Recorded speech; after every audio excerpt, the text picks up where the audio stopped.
পীর মুর্শিদ মানে কি? পীর মুর্শিদ মানে পথ প্রদর্শক। পীর মুর্শিদ মানে ইহকাল ও পরকালের বন্ধু। পীর মুর্শিদ মানে ফায়েজের সাগর। পীর মুর্শিদ মানে নায়েবে রাসূল। পীর মুর্শিদ মানে অভিভাবক।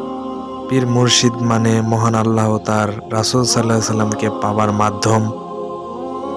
পীর মুর্শিদ হলেন আল্লাহ পাককে দেখার আয়না।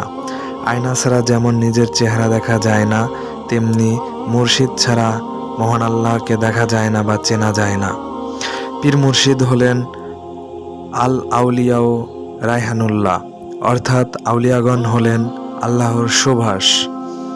পীর মুর্শিদ হলেন মানবদেহ বা আত্মাকে রওশন বা আলো করানোওয়ালা। পীর মুর্শিদ হলেন মানুষের মুর্দা দিল জিন্দা করানোওয়ালা।